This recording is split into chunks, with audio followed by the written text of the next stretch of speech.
உங்களோட ஆட்சி நாசமா போச்சு. தமிழ்நாடு நல்லா சிந்திங்க, தாய் குலமே நல்லா சிந்திங்க.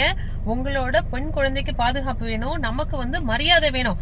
இலவசம் இலவசம் இலவசம்னு சொல்லி நம்மள எவ்வளவு அவமானப்படுத்தினாங்க. ஓசி பஸ் சொல்லி எவ்வளவு அவமானப்படுத்தினாங்க. ஜாதிய சொல்லி பெண் கவுன்சிலரை தரையில உட்காத்தி வச்சாங்க. இதுதான் இவங்க கொடுக்கற பெண்களுக்கு கொடுக்கற சம உரிமையா. 33% இடஒதுக்கீடு அரசியல்ல கிடைக்கும் அப்படின்னு எல்லாருமே சந்தோஷமா இருந்தோம். ஆனா அதுலயும் மண்ணை வாரி போட்டாரு நம்ம தமிழ்நாட்டுல முதலமைச்சரா இருக்கிற ஸ்டாலின். அவங்களும் ராகுல் காந்தியும் சேர்ந்து கையெழுத்து போட மறுத்ததுனால அந்த இடஒதுக்கீடு மசோதாவே ரத்து செய்யப்பட்டிருக்கு.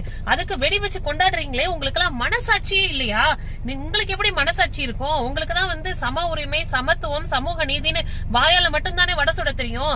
அதை உண்மையாவே கொண்டு வந்த மோடிஜியை பாராட்டவும் உங்களுக்கு மனசு வராது. எல்லா தப்புக்கும் நீங்க ஒன்றிய அரசு குறை சொல்ற நீங்க ஒன்றிய அரசு நிதியை வாங்கி சொரண்டி சொரண்டி தின்னுட்டு எங்களை மாதிரி தமிழக மக்களுக்கு, அப்பாவி மக்களுக்கு என்ன நல்லது செஞ்சு கிழிச்சீங்க 5 வருஷம்? ஒன்றிய அரசு பெண்களுக்கு எவ்வளவு பாதுகாப்பு கொடுத்தாங்க. ஒன்றிய அரசு உஜ்வாலா திட்டம் மூலமா இலவச சிலிண்டர் கொடுத்தாங்க பெண்களுக்கு.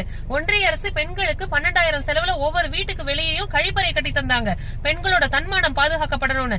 ஒன்றிய அரசு பெண்களுக்கு குடிநீர் ஜல்ஜீவன் திட்டம், ஒவ்வொரு வீட்டு முன்னாடியும் பைப் கனெக்ஷன் தந்தாங்க. ஒன்றிய அரசு தாய்மார்களோட குழந்தைகளுக்கு செல்வமகள் சேமிப்பு திட்டம் போஸ்ட் ஆபீஸ்ல தொடங்கி தந்தாங்க. ஒன்றிய அரசு, நீங்க சொல்ற பாஜக ஒன்றிய அரசு மக்களுக்கு, பெண்களுக்கு, குறிப்பா ஜன்தன் அப்படிங்கிற வங்கி கணக்கு சேமிப்பு திட்டம் கொடுத்தாங்க. ஒன்றிய அரசு பெண்களுக்கு, தொழில் முனைவோருக்கு முத்ரா கடன் 5 to 10 லட்சம் வரைக்கும் வாங்கிக்கலாம்னு சொல்லி கொடுத்தாங்க. நீங்க சொல்ற குற்றம் சாட்டுற ஒன்றிய அரசு பெண்களுக்கு எல்லா விதமான நலத்திட்டங்களையும் செஞ்சுட்டு தான் இருக்கு. ஆனா ஒரு நார்மலான ஒரு குழந்தைக்கு 3 வயசு குழந்தையில இருந்து 80 வயசு மூதாட்டி வரைக்கும் பாதுகாப்பே கொடுக்க வக்கில்லாத இந்த திமுக, திராணியற்ற திமுக அரசு